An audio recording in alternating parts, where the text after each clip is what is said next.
Good morning, everybody. This is week 2 of the group coaching calls. This week, I will be going over a little bit more of a general overview of the week ahead, as well as a couple things that have came up for people just to make sure that they get the most out of things. So, as far as a general overview of the week ahead, obviously, what you may have on the menu this week depends on what your program is, what program you've been assigned, or what program has been created for you, depending on what tier you're in. For the second week, you'll notice for everybody that is jumping into this kind of a structure for the first time, you'll notice a pattern where both the loading and the volume will go up on that second week. So this will subjectively be one of the harder weeks for you. So go ahead and go into the week knowing that this week is going to feel about as difficult as it gets. Obviously, things will get harder, but you'll get better too. So this is subjectively about as hard as it feels most of the time for most people, assuming you're going hard effort wise anyway.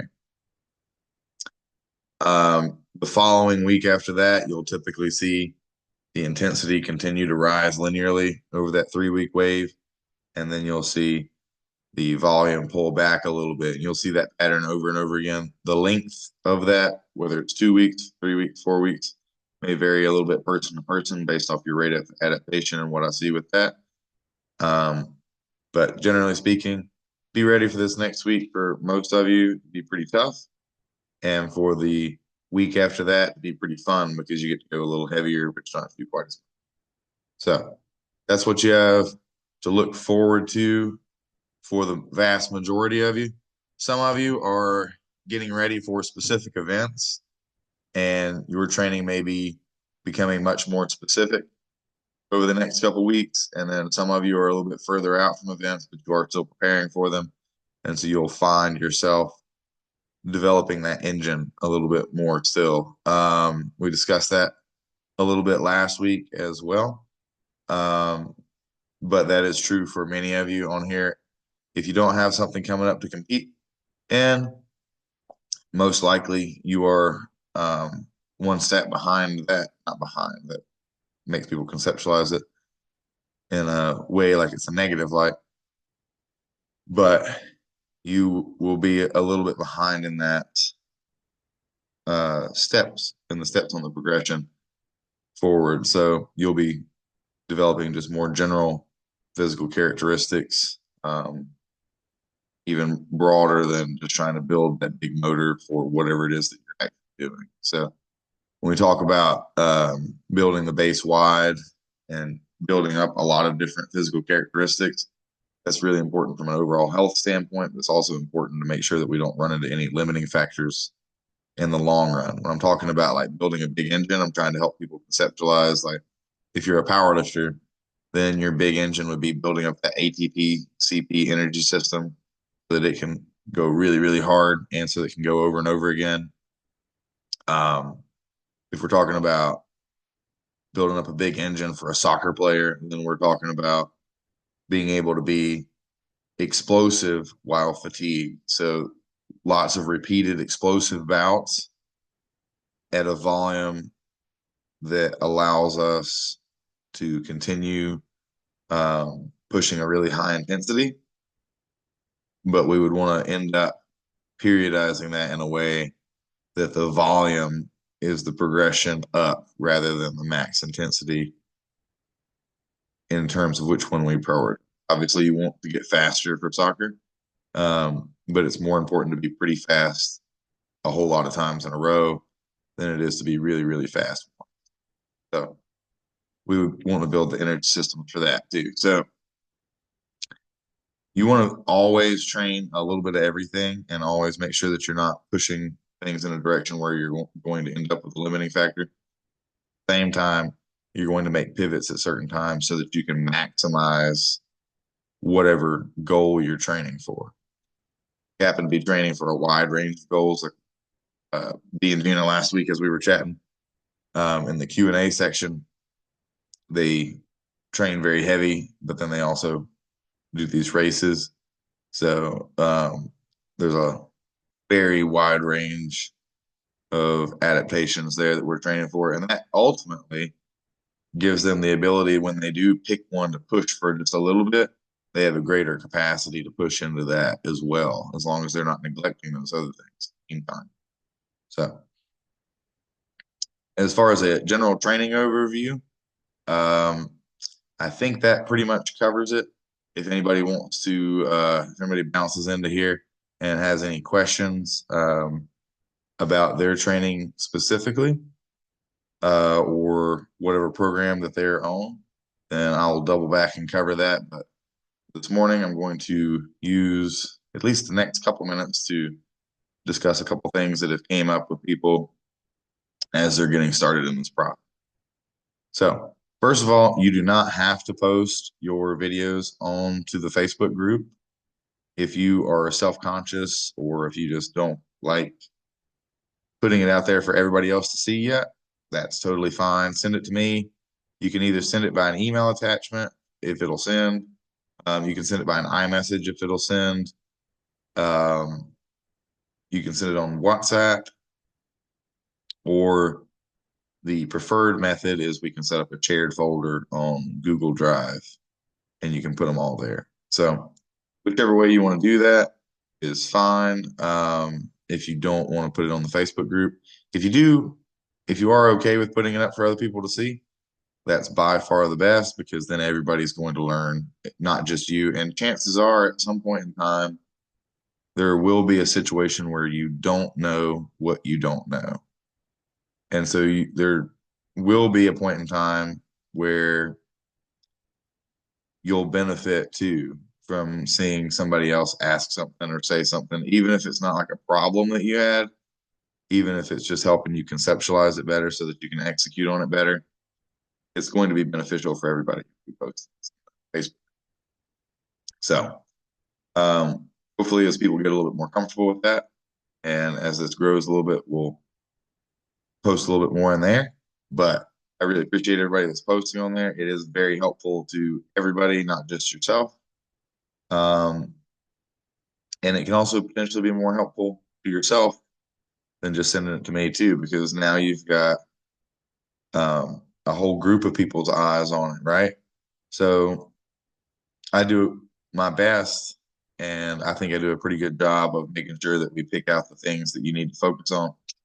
And, a lot of the time, if somebody else in the group comes along, I may be like, well, here's why we're doing it the way I'm doing it, right? There's also plenty of times that I learn stuff from my clients. Anybody that's in this group, we've done this soft opening. So anybody that's been here since the very beginning of this, I highly value your opinion, and you're very smart.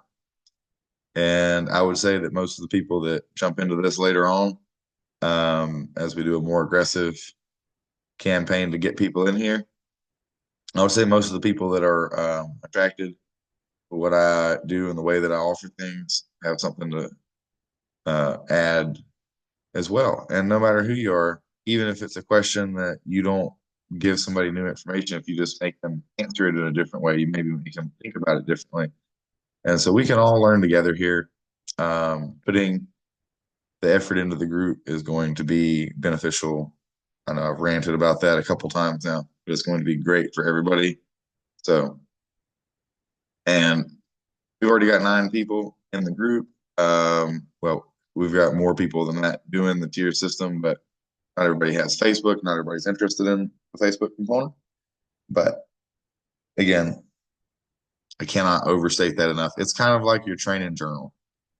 If you don't have a training journal, then you're giving up on 10% of your game. Made that number up. It's probably not a real number, but you're definitely giving up on your gains if you're not staying aware of it.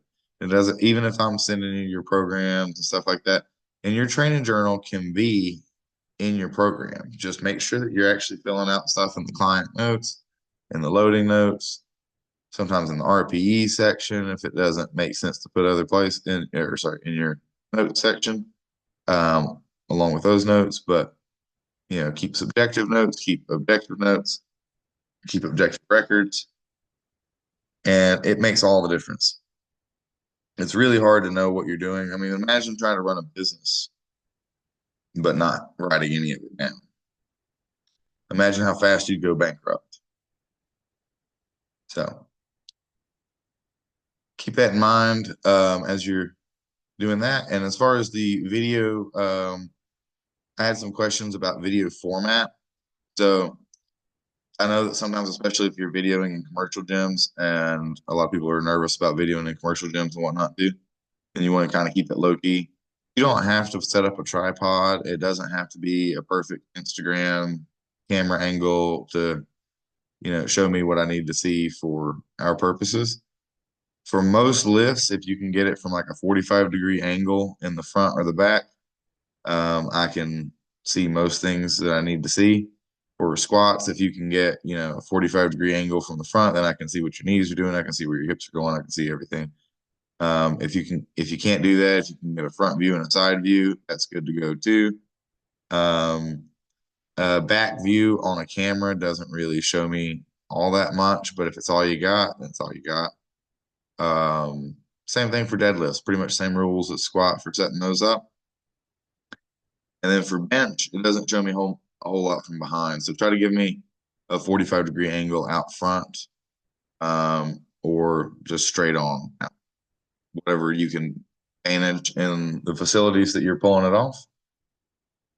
And again, when you post that up, put a little bit of information with it too, because sometimes, I don't have anybody currently in the group that is doing this, but there will be times when people are, you know, overseas and they're using all kilos from the bar up, or if you're at a competitive powerlifting gym, it's going to be kilos. Um, Sometimes if you're at a commercial gym, it's just kind of hard to tell what things are. So leave the guesswork out. Put the weight up with it.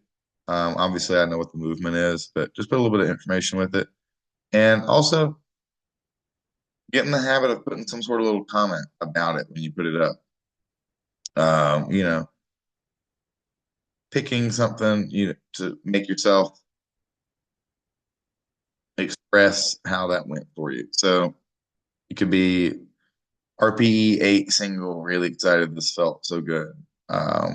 It could be here's a PR triple on squat, whatever it is, just write a little bit. The more that you can engage with the process as well, as silly as that sounds, the more you'll get out of it. We always get more out of things that we enjoy more. We always get more out of things that we immerse ourselves more in. So, this week's call again went mostly over procedural things and just getting started, making sure that everybody gets going well with this. Most of the programs are self-explanatory at this point, where you guys have been working with me long enough that nobody's really had any significant questions with formatting or syntax of the programs themselves. Um,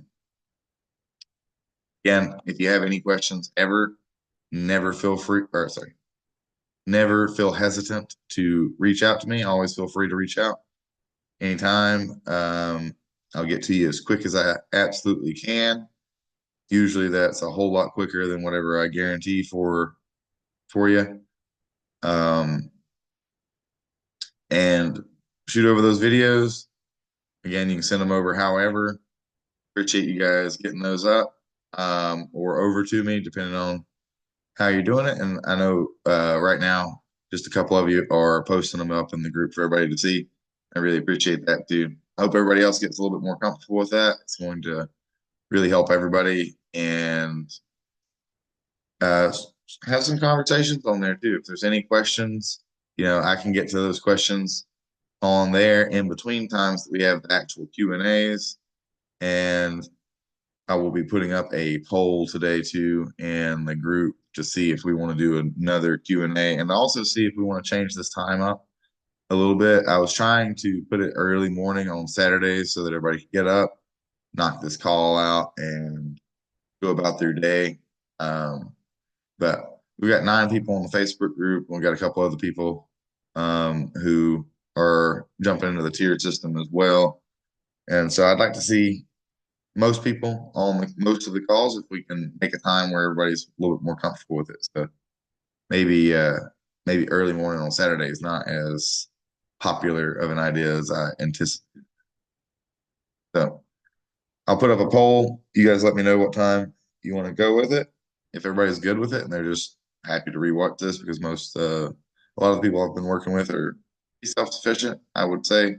I have to say I'm, as a coach, very proud of all of you. And to be quite honest, I think most of you would be better coaches than most coaches that I know, and even coaches that I respect. So y'all are all incredible. All the people that are dumping in later, you've got a brain trust of people and a lot of people here that understand what's going on and are ready to execute. So I look forward to continuing to grow with you guys.